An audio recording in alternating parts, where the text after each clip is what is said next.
morning, everyone, and welcome. This is Joe Scarice, co-founder and co-host of the Creative Bird Strategy Podcast and House here on Clubhouse. Let's get started here in the next couple of minutes. I want to thank everybody for tuning in this morning. We're here every Saturday morning, 8 a.m., every Sunday morning, 9:30 a.m. Eastern Standard Time, providing education, networking, and strategy. So first, I'll do some quick invite to get some people in and some peeps in, and we got a conversation going. What a unbelievably busy week on the market. Discussions, posts, updates. It was a very, very busy week for not just personally, but just watching the market itself. It was just so active. And I can tell you for a fact, the activity kind of reflected on a lot of my posts this week. And man, a lot of commentaries going on in my feed this past week. It was really interesting to see, and this kind of ties into our discussion this morning, which is real estate networking, or your network can determine your success strategies. So first, we'll definitely update ourselves on the market. Obviously, the rates have been fluctuating, and the 30-year fix closed at around about 6.43. Base rate for commercials about 6.5. Inflationary numbers came out at the end of the week. Didn't really look that great. They looked okay, kind of flat, still up. So obviously, the indications is that the Fed is going to drop the Fed rate by 25 basis points. But I mean, again, if you're a true real estate professional, you understand that this quarter point doesn't really do much. It's just a indicator that, and we're recognizing we're a situation where there's job issues or unemployment issues and inflationary numbers, and the cost of living is just getting to a point where they have to bring the money down. Okay, the cost of the money down. Um, Very interesting articles that I posted this past week. Mr. Warren Buffett's making some serious moves. I think he unloaded 1.5, $1.6 billion in stock between Apple and Bank of America. Bank of America unloaded over $843 million. Apple unloaded $568 million of stock. Who's to say where that's all going to go? I mean, maybe it's a risk management move. I mean, he is 93 years old. Is he really handling his own company at this point? Be very interesting to see what he's thinking in the market. Now, some articles that caught my eye this past week. Fewer people are purchasing homes despite high demand buyers and are in a wait and see mode. So, like, if this quarter point drop, this is not going to change the fall market. The fall market is what it is. People are already getting settled in where their kids are going to school. They're not going to make some grand move on buying a home and move because there was a quarter point change in the rate.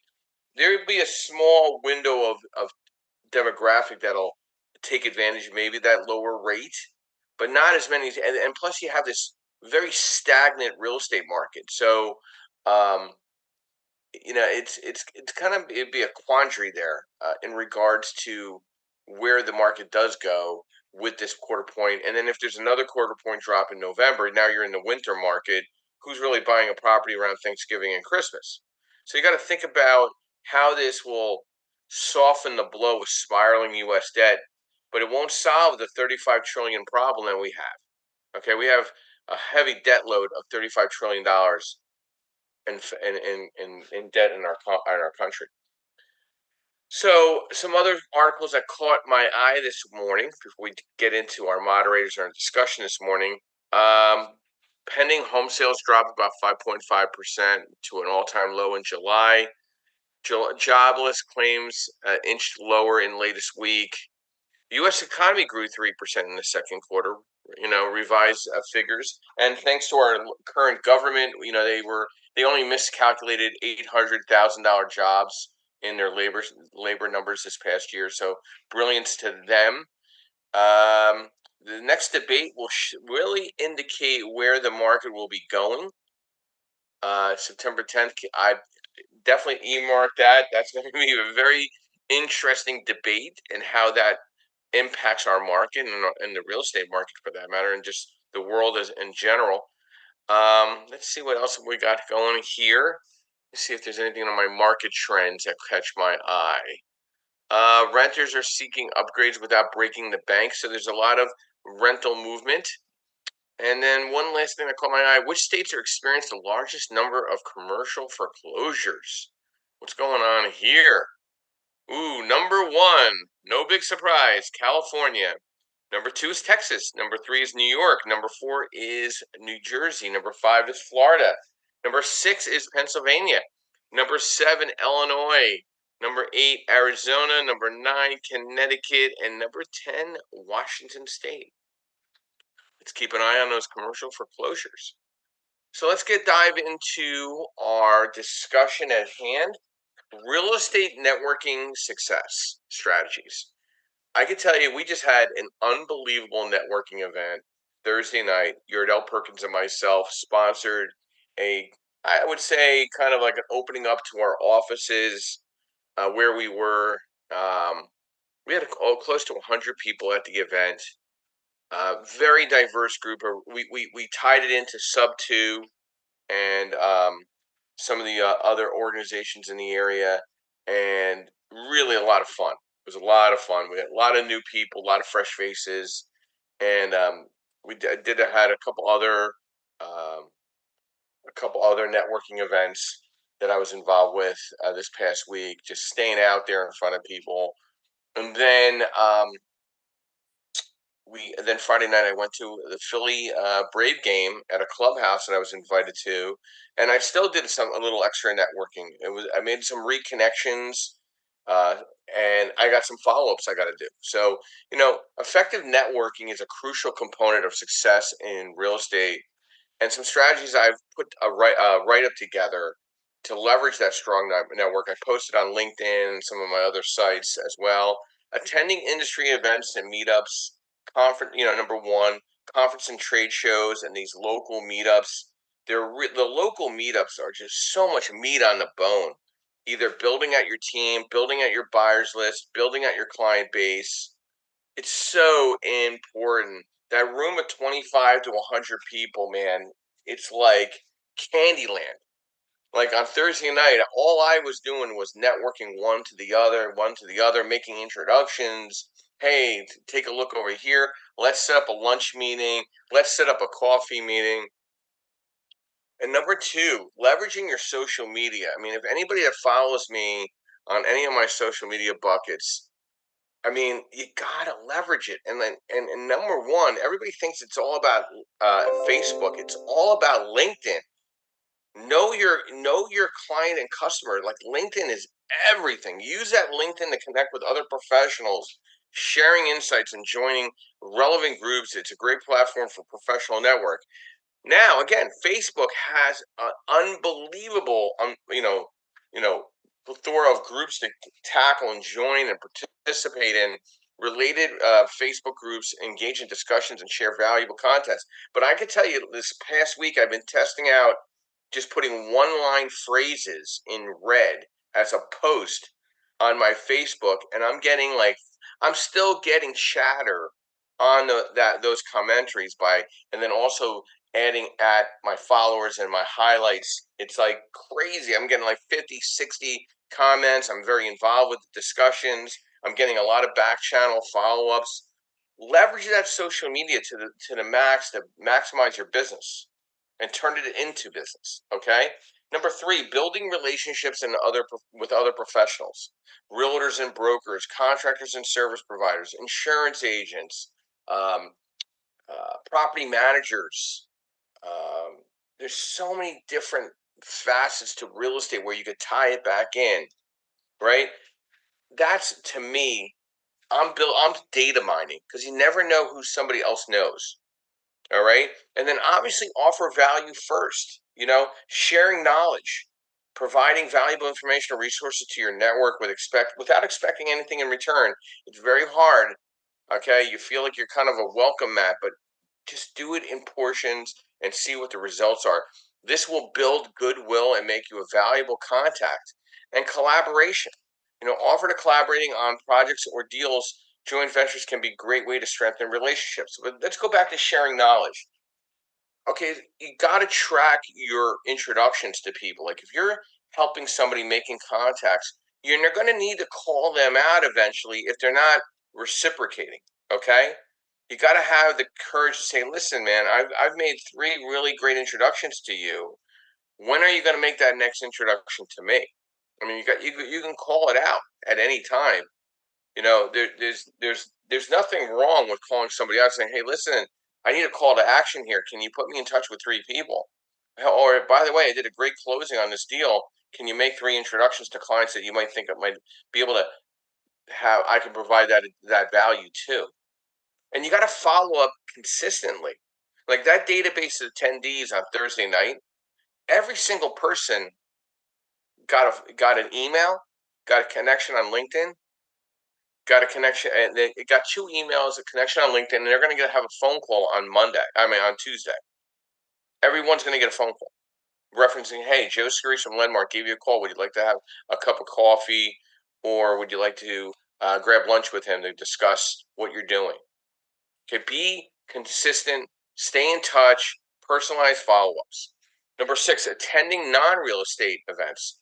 Maybe some community involvement, engaging community activities, charity events, non real estate related gatherings. These can provide unexpected networking opportunities and diversifying your network, building relationships outside of real estate industry that can lead to unique opportunities and referrals. Number 7, developing a strong personal brand, your online presence. We offer video work here on the Creative Birth Strategies podcast. If you need an interview to get people to see who you are, see what you have to say, providing your insight, well, we're here to help you. And consistent messaging, ensuring the personal brand is consistent across all platforms. This helps in establishing trust and credibility. Number 8, real estate associations or specialized groups. I'm finding the realtor associations getting a little stale. I'm finding these smaller investor groups that have modules of education, providing better insight, more current information, more more thought provision to building out your real estate portfolio. I really think these smaller groups, like we're starting our own mastermind group second Monday of the month, because I feel like there's a miss right now in the Philadelphia market, second Monday of the month. It's not a high competitive date. I'm going to work it. I'm going to work it for 6 months, see what comes about. But we're going to try to really help people make a difference in their real estate business. Well, hopefully assist them in pivoting in the right ways. And then number 9, mentorship and mastermind groups. Just talking about mastermind, identifying a mentor or coach, and identifying maybe a mastermind, participating in a form of mastermind group with like-minded real estate professionals to share knowledge, strategies, and referrals. And number 10, using technology to your advantage, networking apps, CRM systems. Yardell and I have a great database that we're always data mining with updates. And number 11, be a good listener, understanding needs, paying attention to the needs and challenges of your contacts, offering solutions or connections based on what you learn can solidify your relationship, building rapport. Active listening builds rapport and trust, making it more likely that people want to do business with you. Be consistent applying these strategies. You can build a very powerful network that will support your success in the real estate industry. We'll go ladies first, of course. Miss Melissa, good morning. Welcome. Brief overview, who you are, what you do, and thoughts to real estate networking and determining your success strategies. Melissa, are you there? Yeah, I am camping again, Joe. Oh boy. Here in West. So I'm hoping you guys can hear me. I lost you a couple of times. Hi, guys. Hi, Clubhouse. Thank you for having me up, Joe. This is Melissa King, owner operator at One Last Eye LS Virtual Assistant Services.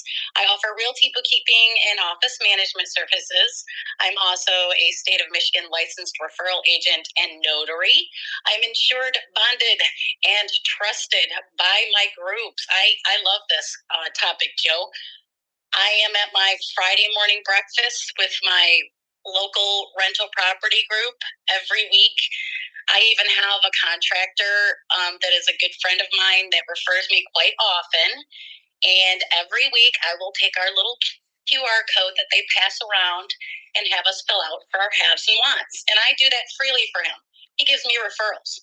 You know, that's networking. And you have to go to these meetings. People need to see you. Otherwise, they won't trust you. And that's a fact. That's definitely what I found out.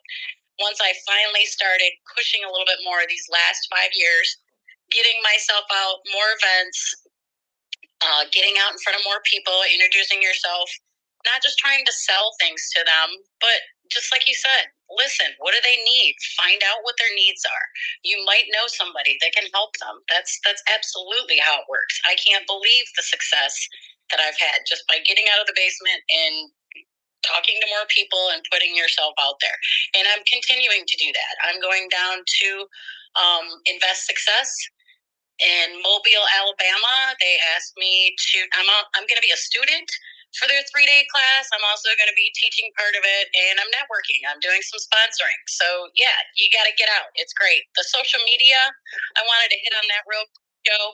I only do it twice a week, and I can't believe the impressions that I get. So LinkedIn and Facebook, I need to add a couple more, but LinkedIn is my favorite just because I feel comfortable there. It's real estate people, it's business people. There's all kinds of investments that will pop up. So that's, if you're not on LinkedIn yet, you're way behind. So please do set up that LinkedIn profile. That's all I have today, Joe. Thank you so much for having me up. So Melissa, stay on mic if you don't mind. Are you finding that some of the RIAs are getting a little stale and regimented? Well, they've been stale and regimented, and they're using the same content over and over again the last decade. And are you seeing some of these smaller investor groups getting a little more modernized and staying a little more affluent to the market, keeping their fingers on the pulse? I just feel like there's a miss that the RIA's not seeing compared to these smaller investor groups. Is it because they're too bulky and aged, or just they don't? I mean, maybe it's just a sell-a-thon to them. What's your thoughts to the networking criteria differences between a RIA and a smaller investor group, like a coffee meeting or a mastermind, or like a modulated subject matter that's provided every month through an investor group? What's your thoughts on that? Because you go to both. You know what I mean? Yeah, and you can create some groupthink, and if it, and I would, yeah, some of these. That's why I'm reaching out. I'm getting a little bit of groupthink, I think. If I got to repeat that, I want to grow. That's why I love Clubhouse, and I'm starting to reach out and go outside of Michigan a little bit, in the West Michigan area, because that's what I've been primarily. But this year, with Clubhouse and going out to some out of state places, it really does give you some different perspectives. So if you can, just like you said, visit not just the real estate groups. I'm started up in a Casual Friday group. It's just business entrepreneurs. Yep. And you just need to spread the love, I guess. That's the best way to get a better perspective all around. And I would totally agree. There's people need to get out of their box here. That's what I'm finding in the smaller group. You really do need to reach out more. And we are having a couple of tour groups. So, yeah, I think we're spreading the love there, Joe. We just need to keep being continuous about it and keep shouting about it more. Clubhouse and other audio programs are a great way to do that. Well, thank you, Melissa. Enjoy the camping. Better you than me. My form of camping is the Residence Inn Marriott, and having some catered breakfast or a glass of wine in the afternoon. So I'll rough it at one of those places sometime soon and call you from there. Okay. You've given me a really good idea. I think I should just kind of glamp up some little area here in West Michigan, and I can just provide all that to you, and you can sit, and we'll just walk up to you, give you your wine. Make sure there's a cigar lounge. Make sure there's a small cigar lounge where I can cut a cigar too, please. Thank you. Excellent. That's perfect. Thanks. My pleasure. So, networking is a cornerstone of success in many professions, particularly in real estate. For real estate professionals, having a robust network can mean the difference between simply surviving and thriving in this competitive field. We're going to exploit and talk tactics for building and maintaining a professional network that can open doors to new opportunities and propel your real estate career. Okay? Building a strong foundation, identifying your networking goals. Before diving into networking, it's important to identify what your hope is, what you're hoping to achieve. Are you looking to find more clients, learn from experienced real estate professionals, or partner with other real estate professionals to add to your referral network? There's nothing wrong with teaming up with another professional going to events. That's a good way of attacking an event if you feel like you're still a little introverted and you need that little boost by somebody that's a little more extroverted. Leveraging industry events, utilizing online platforms. Maybe interviewing one another and making introductions to one another and building out a base from there. Cultivating and maintaining relationships, providing value, keeping in touch. Like we're always sending out a blast, an individual blast on one subject or another. Yardell and I on our database blasting. We're very consistent with what we're doing. We're very concise. We're always uploading new databases and getting rid of the unsubscribes and making sure the articles stay fresh and the information stays fresh. We rotate different blasts. My posts every day. I mean, I'm putting 3 to 4 different posts every day in different dynamics: commentary, education, insight, motivation. I'm engaging in local community events, regional community events, and national community events. I blend it. I'm very calculated about my calendar. I really underrate my calendar almost every week. People are like saying, "Hey, I'm going to set my goals for the year." No, man, you got to set your goals for the week. What do you want to accomplish this week by the events that you're going to attend, and who do you want to meet? Networking beyond the service. Seeking genuine connections, being patient and consistent. Like I've known somebody that I invited to my event Thursday night. I stopped at his office right down the block. We've never done business together. He's a real estate broker, really nice guy, just never been able to get business with one another. I'm like, Mike, I told him, hey, why don't you come down to the event? I'll make some introductions for you. I mean, hell, you're like a pivotal person to this corridor here down in Passyunk.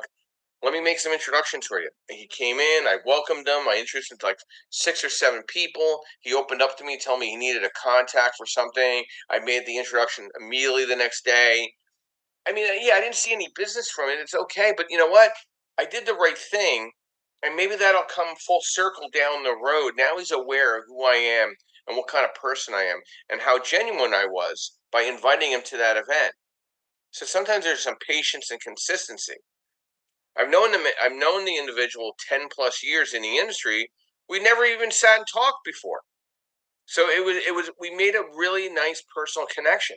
So these are things that you really need to keep in mind to be effective in your networking skills. Mr. Joseph Martella, welcome. Brief overview who you are, what you do, and thoughts to real estate networking success strategies. Good morning, Joe. I'm a buy and hold investor. I've done several BRRRRs. I also buy tax liens, done a little bit of personal lending. Yeah, so when you're talking about this aspect, right, you and Melissa come from a sales point of view, right? Getting to learn clients, right? And that's completely opposite of my world, right? I'm strictly an investor. I have a full-time job. I'm not looking to sell anything, but networking is absolutely important in even in the investor world. And case in point, I recently took a new position, as you know, and it requires me to do a lot of traveling. Right, and when you're doing a lot lot of traveling with 7Rentals. Stuff is going to happen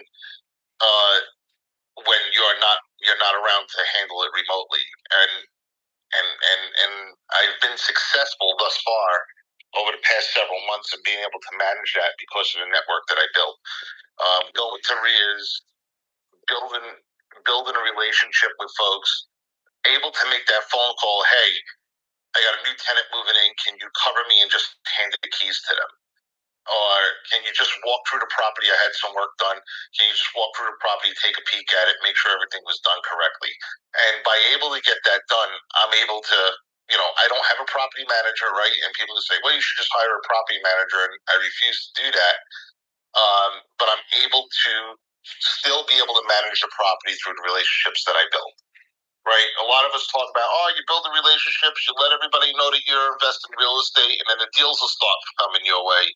And I'm not necessarily looking at it to make the deals. I'm looking at it to how can I help somebody else and return the favor, which I have done, and then work and have that person fill in the gaps where I can't go. And you build those relationships. It's not always about money. And at the end of the day, we're all going to be at a jam at some point in life, and you're going to need that helping hand, right? So you build that network, you help people out, they'll help you in return, and it'll help you stay successful in life. Joe, thank you. And Joe, you've really kind of pivoted from just being an attendee to events, and now have been more of a participant, or I would say mentor or leadership role. I mean, what has changed for you running a more? I'll call it more of a mastermind group on a first Wednesday of the month. 30 people show up. You have a partner associate that helps you with it. And Marcus, sorry, I brain froze for a minute. Marcus, I mean, what have you felt like what have you felt like people have gotten out of it? What has been the return on investment? What overall? I mean, do you feel good about it? Are you going to continue it? Are you going to do something from it? Or are you going to kind of just keep it the way it is? Thoughts, concerns? So when it comes to the dinner and deals group that I co-host right with Marcus, part of it is it's not always getting something out right. It's part of it is giving back, right? You all read the book Rich Dad Poor Dad, and one thing that he says that he said in it that I read it when I was younger was, if you give to him, he gives you back double, right? And that's been a mantra that I've been sticking with, and quite honestly, and I don't talk much about this stuff, right? I feel that it's been proven, right? If you do well by others, the man upstairs is going to pay you back, or whoever that superior being that you may believe in is going to do there, because we all talk about karma. Karma comes and gets you, but you need to put some credit in the karma bank for when you need it. So part of it is being able to pour into someone who has that question, because at the end of the day, right, I have 7Rentals, and someone with no rental says, oh wow, you have 7. Well, I have 7 because I built one a year. There's other people that are bigger than me that have a lot more, that sometimes those people, like there's an individual with 400 units, or they claim that they have 400 units, but they're very standoffish and they're very condescending in their conversation, and sometimes people forget where they came from, and I try to not forget where I came from, and I want to be able to have that helping hand, helping someone right below me, reaching out and bringing them up, and walking them through it. Because listen, in real estate investing, it most certainly is intimidating, right? I started investing in 2006, and then I got my rear end handed to me in the great GFC in 2008, because I didn't really know what I was doing, and I didn't really have that support group, and I was able to rebound and recover fairly well through tax liens, and now becoming a buy and hold investor. And I want to be able to do that same for someone else. As far as the group, I think it's working well the way it is. I think we've gotten some very good feedback where, hey, this is one of the best groups where you don't just have a talking head at you, and you can actually ask questions, and you're going to get the real responses, because there's nobody up there that's looking to sell something to you. Right. Everybody usually just gives a piece and like, oh, call me, and I'm a real estate agent. We could go and look at properties, and they don't really know their stuff. And they're talking to two individuals who have been there, done that, and they're getting the full benefit of just a true conversation. Joe, I feel like the speaker thing where somebody speaks in front for 45 minutes to an hour and kind of eats away at the whole time of getting to know everybody in the room is going to dissipate over the next. Now it's dissipating now. So like I'm seeing a subject being thrown in the middle, and everybody's going to need to participate, and it's going to open up people to take them out of their introverted ways and really almost not force them, but make them feel comfortable enough to become a little more extroverted. I'm feeling like that social involvement to the subject at hand is much more popular now and becoming more popular with the newer investor. Like the other event that we go to that's a non-RIA event. Okay, it's a totally different vibe, right? And the people that go to it are totally not even members of the RIA. It's completely a whole different group of demographics, and they like going to that because they feel like it's a little looser, it's a little more time to talk and get their stuff out in front of people. What's your thoughts to that, Joe? Like, where do you think this is? I mean, you're an investor. Like, you don't have an agenda like a real estate agent. If you have relatives that are trying to become real estate agents or getting, what advice do you give them, like, or suggestions? Because like from a networking perspective, like what I do and how I do it, how I work a room, how I make the introductions. What would be one thing you would tell a family member? Say, listen, this is what you got to do, and you got to be very good at it, and you got to be very consistent. What is there something that you like? What would you tell somebody as an investor, to an agent or anybody that's in the industry as a service provider? Be genuine, right? Don't always go for the sale. I think that if you have something to offer somebody, right, other than just the product that you're selling, right, whether it's you have to connect, you have to build that rapport with somebody, and that's how you kind of get that loyalty, right? Oh, I know Joe, and he fishes, and we both like saltwater fishing, or we both like to cook, or we both like going to, I don't know, the movies or the opera or whatever, right? And you make that connection. If you, I at least for me, I find it a turn off when a realtor comes. Oh, hi, I'm a realtor, and I can help you buy properties. Well, so can the 80,000 other realtors that are in the state of New Jersey, right? What makes you special that you're going to connect with me and earn my loyalty, right? I have one realtor, and as a person, I'm loyal to a fault. But I have one realtor that I've dealt with, and I've bought now 7 properties off of, right? And she's represented me in every sale, and it's because she didn't come across that way. It's more of she heard what I needed, and I just needed her to get me in the door, because I could do my own research. I could look at the properties on the MLS. I'm very low maintenance. I don't need her to just start flooding me with emails and text messages on properties that are on the market. And she doesn't do that. I'll text her. I just texted a Zillow on a property, and she says, when do you want to go see it? Right? And that's what I need. So you got to cater to the people's needs. And that's what it is. I mean, having a real estate license is not special, Joe. Having a lender's license is not special. It's you that makes that license that you have special. So, and it's how you handle yourself. If you're going to come in as a salesman, people are going to treat you like a salesman, right? But if you're going to come in as a genuine person, then people are going to respond to that genuineness that you share. It's funny you say that, because my approach when I go to an event is trying to introduce people to one another. When I feel like I see somebody that's a little uncomfortable with themselves in an event, I try to make introductions for them, small talk, couple laughs. I almost often forget to tell them what I do. I give them my card, they give me their card, and then I almost kind of forget, to have that additional conversation. And then I start talking about health. I start talking about how, and people start asking, "Hey, my God, I've seen pictures of you. You lost a lot of weight," and we talk about health and what I do for fitness, and we start talking about health and fitness, and I love talking about health. I can talk about health and fitness all day long.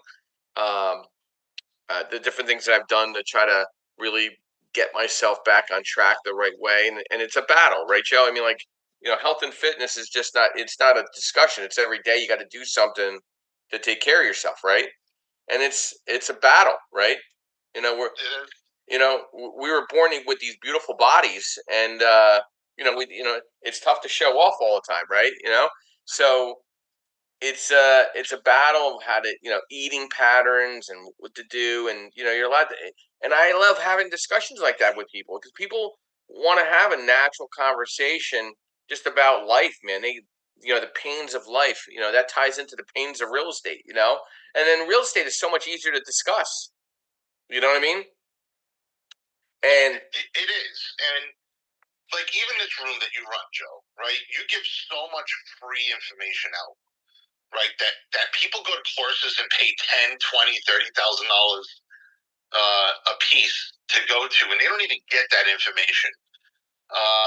There's just so much free information that you're giving out right now, and I'm not catering to you or me or any of your moderators up here.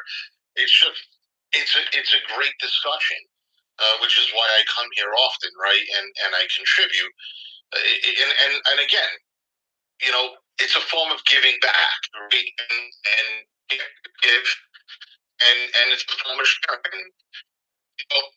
One thing that we don't get from this stage, right? But this conversation is great information, and I'm sure people have, but haven't gotten, and they take a little tidbit away, right? And that little tidbit could save them, hundreds, if not thousands of dollars, right? Or if it made them become successful or avoided them from a mistake. Could have even made them avoid a mistake that they didn't even know that they were going to make, right? Just by educating them along the way. I've learned stuff listening to podcasts, and it's literally saved me tens of thousands of dollars by learning just one thing. And I share that with people. I got that free of charge, right? You just got to listen. The information is out there, but again, it all goes back to you get what you give, and it goes back to if you contribute and help educate somebody or just share what it is that's working for you, and maybe it works for them. I think that comes back to you twofold. Yeah. You have to have a good heart about it. Yeah, I agree with you. And this ties into a lot of other things. Like what amazes me, you're out there wanting to meet people and network. Please, please, please, for the love of God, have a business card. Okay, or have a thing where you could scan and get their information and give your information. I'm amazed how many real estate professionals go to a networking event and come with nothing. They just come. I don't get it. Like how do you not have a business card? Vistaprint, you can get a free 100 cards. I mean, like, it's not that difficult. I mean, hell, I'll buy you your cards. Okay, and another thing is make them readable. I mean, they're legible. I mean, I've gotten business cards where I have to use a microscope thing on my phone to see what the phone numbers are and what their email is. I mean, I can't read it. Like, how do you give out a business card where it's like the font is like 0.002? I'm like, I don't understand. I can't read it. I can't scan it. I can't get anything out of it. So, like, business cards, old school, will always work. I have umpteen amount of business cards in all my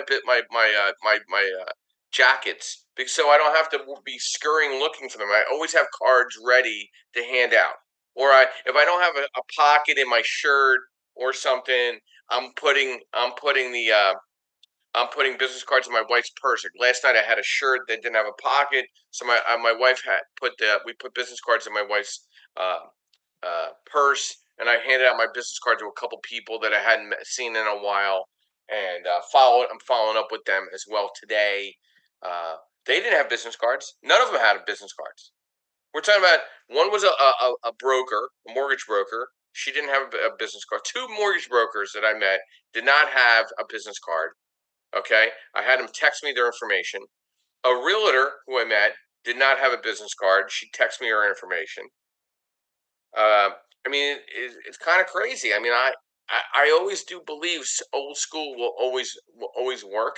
And then also wear something professional yet memorable. I mean, like dress the part. Like I'll give you an example. Yordell Perkins of Perkatech, who's one of our sponsors.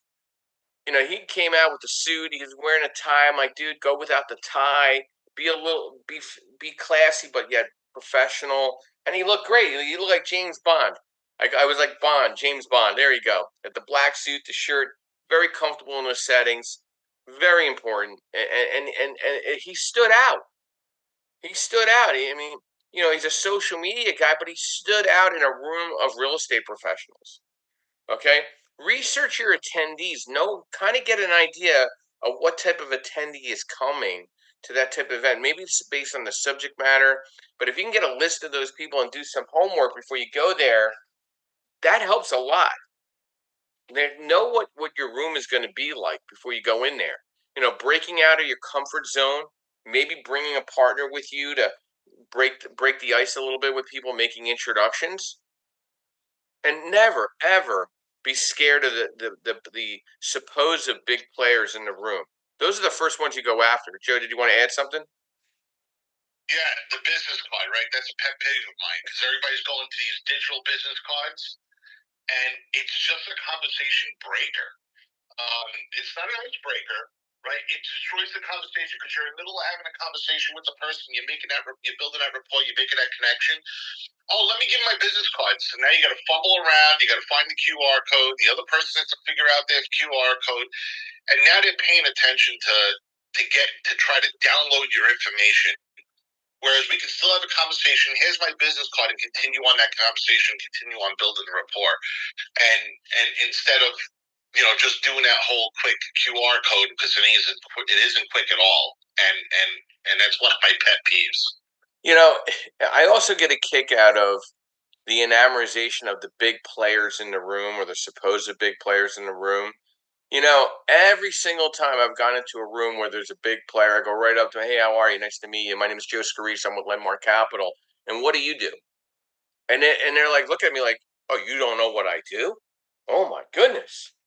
Well, no, I don't know what you do. And I want you to break it down in pure, unadulterated English so I can better understand a little bit about you. And if I want to work with you, or if I ever want to refer somebody to you, or maybe I never want to refer somebody to you.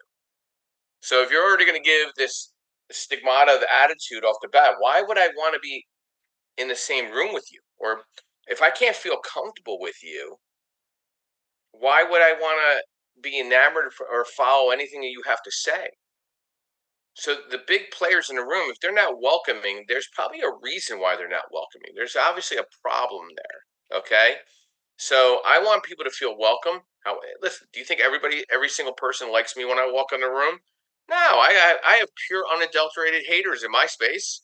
Of course, we all have haters in one form or another. You got to get past that. You got to break out of that whole thing. There's nothing to be scared of. You're not in high school anymore. You're not in grammar school anymore. You're in real life adulthood. Real life adulthood. You got to get a pass with all that stuff. I'm not worried about what people think about me. I am sure there was a couple people in that clubhouse last night. I was the first one there. My wife and I were first ones there. We were there for an hour by ourselves at the Philly baseball game. But I was there. And people start coming out. I was welcoming people as they were coming. They thought I was the host. Be early means you're ready to go. Being on time, you're late already. I like being there, welcoming. So I knew there was a couple people that they were a little whatever. That's okay. That's their problem. That's not my problem. Don't allow other people interfere with your networking successes. Okay? You could fire them right there immediately in the networking environment. Okay? Gone. Bye. Have a good day. Right? And this all ties back to having a good website or web page. Yordell Perkins of Perkatech created a beautiful website for me. You could go to it's josephscarice.com. We have the creativebirdstrategies.com above. And also, by the way, we were celebrating our 50th podcast upload into the website. So anybody has not seen all the podcasts or listened to them, we now have 50 of them. I know we have more going, but we're hit 50 on the website, which is pretty exciting stuff. Um, and it gives people a sense of, okay, they have a website, they have a web page. I can follow up with them. They can follow up with me. But again, at the end of the day, networking is key. I mean, you could do all the Facebook blasting and commentary all you want, but meeting people or talking to people, I always question the fact when somebody doesn't want to talk to me. Okay, and they avoid it. They stay in a more commentary mode or an opinion mode, and that's great. You know what opinions are like, right? So make sure everything kind of balances. And number 8, be a good listener. Like you're a kindergarten teacher, right? And you're listening to a bunch of young children running around. That's what a networking event is sometimes. Don't shy away from your success. I mean, I talk about my accomplishments because I break it down by the week. I break it down by the day. Like this week, I had a great week.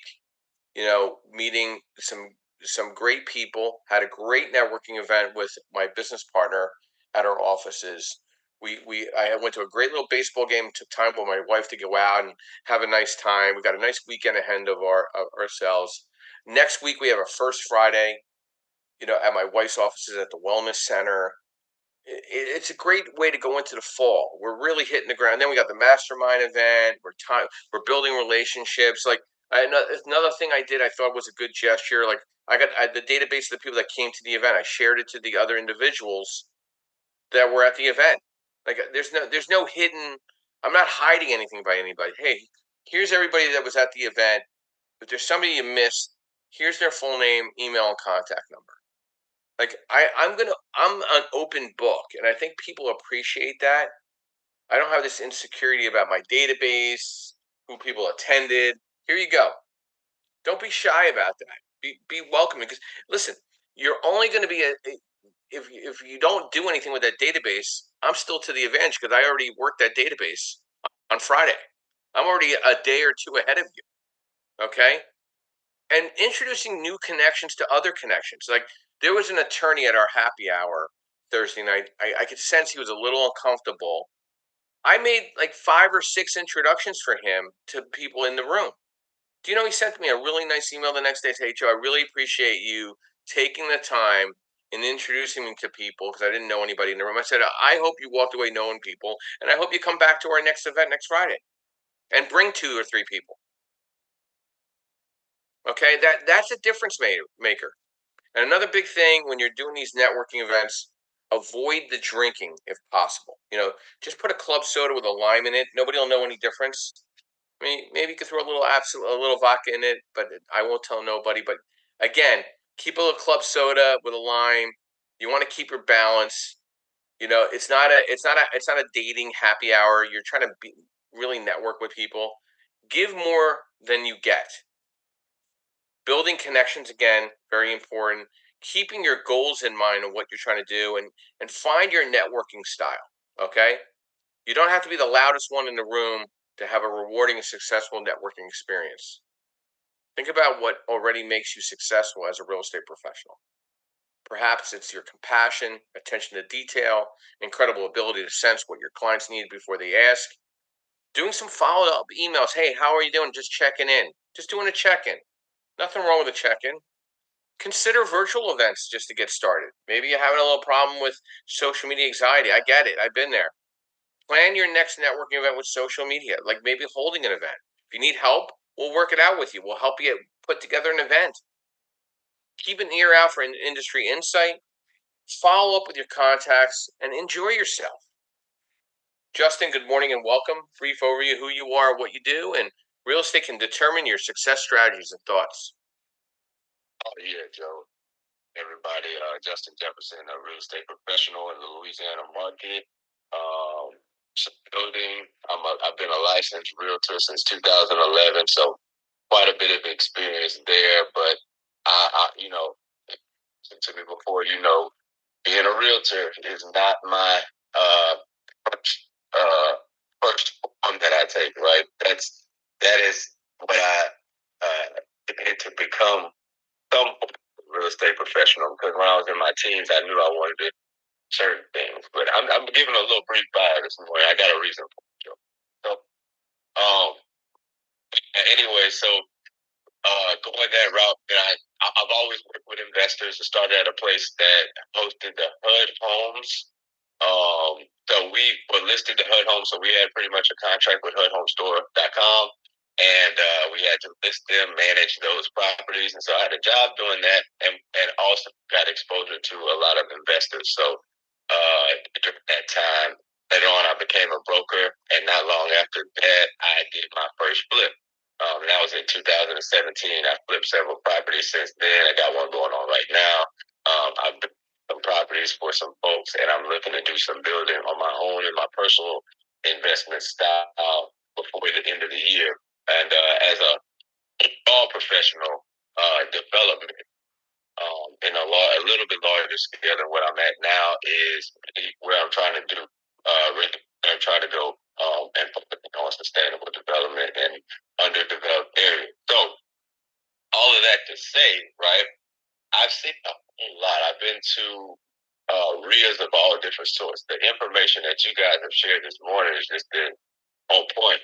About 2 or 3 of them have really hit home for me personally, because even though I've been in this environment that long, I guess just the realities of life and the realities of turbulence have affected my confidence at different points. And when that confidence has been affected, even during my time on this app, right? Nothing but, and I don't want to be cliche, but nothing but continuing through that experience, like instead of saying something, nothing but continuing on through that experience, asking your experts, listening to other people's stories, listening to what, you know, other folks in the industry have had to champion themselves. Just this morning, right, on this phone call, 2 or 3 points made that really just made me feel better about some of the places that I know I've been allowing myself to be, okay? And that to me brings confidence in the fact that I have an answer to solve my problem to be a better version of myself. Sometimes networking, just going to the networking event can give you that. Just showing up to the event and talking to the right people, being over that, you not having the right thing to say. So this last thing that Joe just said was the third point that really hit home for me is proud of your accomplishments, man. And that's one thing I've had. I don't know if it's because I'm a Taurus. I'm still figuring it out, right? Maybe I don't have enough strong people around me. And that's another thing I'm working on. But I've done some pretty cool stuff. My skill set in identifying a deal is great. I can identify, I can create spread. My skill set throughout the process in the past 4 or 5 years ago hadn't been so good, and it caused me to have turbulent projects before, right? So the things that I've had to learn from and build from, past that and not letting me take it out, it's something that I can be proud of, right? Me still in the game right now and looking forward to being on pace to being where I really want to be, right? So from a personal perspective, I think I'm saying these things to anybody in the crowd who maybe have needed to hear that last comment that stuck with me with Joe, which was, if you are doing anything, if you're putting in the work, let it be known. Don't be overly braggadocious, right? Don't lie about how good you are, right? Don't put yourself in a position where you're going to underperform, but really don't rob yourself of the credit that you earn and the credit that you deserve. And you can briefly put that in a resume fashion in your introduction that's not overwhelming to people. So that you can establish that, and you'll see their reaction, and it'll give confidence to what you need to say, how you need to say it, how you need to deliver and present yourself. Furthermore, when you have confidence in yourself and who you are, you're not going to just go out there like you're anybody. You're not going to allow yourself to just say anything. You're not going to allow yourself to just do business with anybody because you're going to value who you are. You're going to value what you have going on, where you've been, and and that's gonna be a big difference maker. So in these networking rooms, one of my first epiphanies that made me believe almost it could be possible in this arena was when I noticed type of people I could meet. My dad had a pretty decent job, and pretty well connected because he was in the community and he was also just the type of job he had, right? And so I saw a lot of people gravitating to someone who was always willing to help and stuff like that. A resource, right? What he could not give me was all the answers to how to be successful in this industry. That was not one of his strong suits at all. So me getting confident from that and then going out into the world, right, with confidence, because I don't have the place where I usually get my tools and answers for life. They can't give me any answers here. But I found quickly that there are people who are going to gravitate to my interests, gravitate to me being genuine, and gravitate to the fact that, first of all, I'm a nerd. So I'm going to know I'm going to be able to hold a conversation with somebody who's building skyscrapers if I know that's an interest of mine, for example. And by the way, there was somebody at the event me and Joe met at face to face who was in that kind of world. And, so put yourself in the right position. You never know who you're going to meet who can take you to the next level because, you go there, the people who are interested in helping you are going to be there, and other people like you who are looking for help are also going to be there. So just go provide some value, and there'll be plenty there for you. So that's it, Joe. But now, Thanks, Justin. I appreciate it. I mean, what I got out of what you just said was absolute transformation. You have to have a transformation in your networking skills. It has to feel transformational. Look up what transformation means, and maybe that'll tie into what you want to get out of a networking environment. Gilbert, good morning and welcome. Brief overview of who you are, what you do, and thoughts to RE networking can determine your success strategies. Hey, good morning, Joseph, Melissa, Joe, Justin, and Louis. My name is Gilbert O. Polanco. I'm the managing partner of a development company down in Houston, Grace Building Company, where we focus on development of 1 to 4 door rental property. We've done some build to sell as well, and we also fee build for clients that are local and out-of-state clients. Also a long-term buy and hold investor. I've owned real estate since 2008. We've been a long-term buy and hold investor for probably the greater part of the last 15 years, but development space is relatively new to us. Just probably have about 7 years experience. But I like this conversation when it comes to networking. I think you guys all touched on some important concepts. I think one of the things is obviously to just come with the spirit of humility to networking events, and not just only at these networking events, but then in the relationships you form. If you're part of text chains or real estate groups, make sure that you are always contributing. You don't want to be that person that only is active because you're always asking for something or you always want something. Don't be the person that only calls someone only when you want something or need something. Contribute. And so that's part of my reality and some of the spaces I'm in here locally in Houston and some real estate groups is that, you constantly want to be contributing to the group, right? Because the more people see you contribute and exercise the spirit of humility, the times when you want or need something, you'll find a lot easier path to get there versus being in a situation where you're only always the person that hasn't asked or want or need. So other than that, Joseph, great room and discussion as usual. I just, implore everyone to, really work on your relationship skills. And from a business perspective, we're all in sales, whether or not we know it. I always love to tell people that.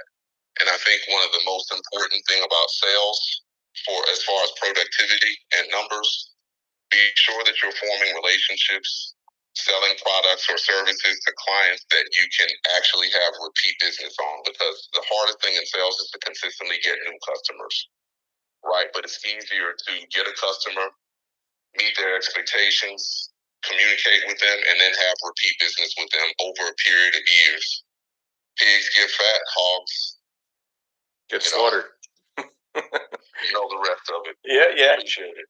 Yeah, you hit it on the head. I mean, listen, you got to go in as a gracious host or hostess at any event, be welcoming, be an introduction to others, perfect the art of networking. Perfect the art of networking at business networking groups, social clubs, fitness groups, home and garden expos, maybe wedding expos, investor meetups, community events, real estate conferences. Sometimes I don't like to go as a vendor. I like to just go as an attendee and just work the room and get to meet people, because sometimes people don't like to come up to a vendor table. Maybe it's a room of 100 people. I'm going to meet those 100 people throughout that day, whether I'm a vendor or I'm an attendee. So maybe I'll just go as an attendee. Maybe I'll go in a day early earlier and grab lunch with the person that's running the event if they're willing to meet with me, or coffee.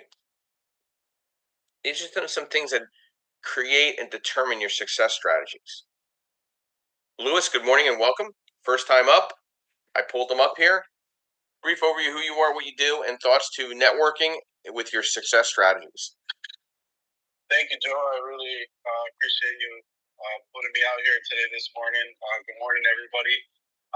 My name is Luis Guerrero. I'm in the New Jersey and Lehigh Valley, Eastern Pennsylvania markets, primarily focusing on wholesale strategy, wholesale methods, acquiring off-market properties through direct-to-seller outreach and other forms of outreach, agent outreach, as well as wholesaler to wholesaler outreach. I've been doing real estate since 2020. Since then, I've done roughly about 65 deals in New Jersey. Just looking to learn this morning, looking to network, like Joe said.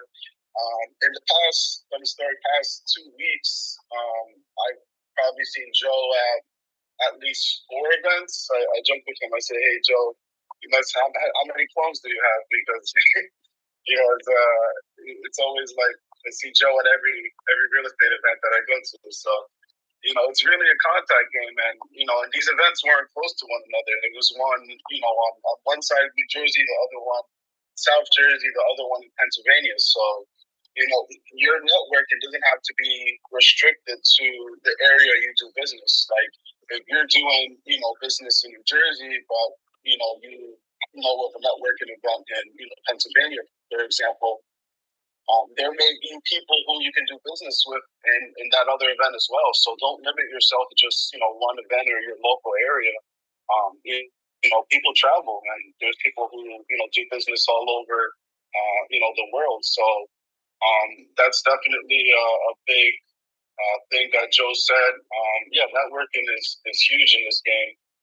Not just for the people that you reach out to directly. Also, I noticed that a lot of the time, if you ask people like, "Hey, what do you do?" They may not benefit you directly. However, you ask them, "Hey, do you know anybody who is buying or selling properties throughout New Jersey and Eastern Pennsylvania?" And they'll tell you, "Oh, I actually have a cousin," or "Oh, I actually have a so and so that is doing what you're looking for." So it's not necessarily the direct relationship you create with that person. It's more the indirect trickle down effect that comes from that. So you may have a conversation with somebody, but then you may form 3 relationships from that one initial meeting with them. So you never know who that person knows. So that's why I'm not sure who said it, but come into these rooms humble, being willing to speak with everybody, and I mean everybody, being like people who are just starting in real estate and people who have large syndication apartment buildings. You want to speak with everybody on the world, and honestly, just let them know, hey, who you are and what you do. Don't limit yourself, and always be open-minded to, the possibilities that are out there. I honestly, with everybody speaking here, I don't have much experience compared to this room. However, with the experience that I do have, I can tell you with certainty that, networking works 100%. I'm actually in the car right now. I was just seeing a property in Paterson, New Jersey. I actually met an agent at a networking event, and Joe was there as well. A little, individual. She, short girl. She, was talking. She was a little quiet. She wasn't really, talking to many people. She was a little shy. I spoke with her, and she said, "Yeah, I actually have a property in Paterson, that I'm trying to sell." So I look at the property, and it's a commercial property.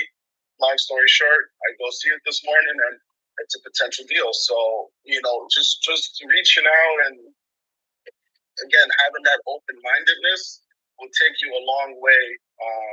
With networking, and there's a lot of possibilities, and what everybody's doing here. So I wish everybody luck in their endeavors, and I hope to come back on and talk another day. I hope I did well, Joe. Thanks, Lewis. You did great. You showed up. That's half the battle sometimes. A lot of people don't realize just showing up is a breakthrough when it comes to networking. Being consistent, being continuous, being focused, but being real with people and being passionate about what you do, I think is extremely important. Okay, these are all great factors to successful strategies in networking. And I try to be consistent, continuous in what I do. I keep a very consistent, I would call aggressive uh, schedule in networking and following up with people, but it's all in the follow up. You got to follow up with every single person you meet. It's so important. The skillet is hot. You got to maintain the heat on the skillet in your business. And networking is a key module to it. You could do so much social media, but you still got to meet people. You still have to talk to people. You still got to follow up with people. You got to check in with people. I'm always rotating my folders and my information by sending out check-ins with people. I want to see how they're doing. Can I be of any assistance? The follow-up is very important. I want to thank our sponsors this morning. I want to thank Mr. Yardell Perkins of Perkatech. Been a great business partner and associate of mine. We're handling some great events. We got going into the fall with a mastermind group, and very excited about our collaborations in the future here and present. I want to thank MB Capital, your unsecured business line of credit program, providing unsecured business lines for real estate professionals nationwide. I want to thank Linda Pelagas from Realty 411, who provides national publication through Realty 411 for real estate professionals, as well as national events. I know she's got a couple of events coming up this fall. And then I want to thank Lendmark, where I'm a senior loan analyst providing asset-based lending for real estate professionals nationwide in the DSCR space, fixed to rent, fixed to flip, new construction, multifamily, mixed use, blanket loans, advisory, and strategy. And my quote this morning: 2 things define you: your patience when you have nothing, your attitude when you have everything. Everybody have a blessed Saturday morning. We'll be back Sunday, 9:30 a.m. tomorrow with another great subject of education, networking, and strategy. And I'll be ending the room in the next 30 seconds. Thank you.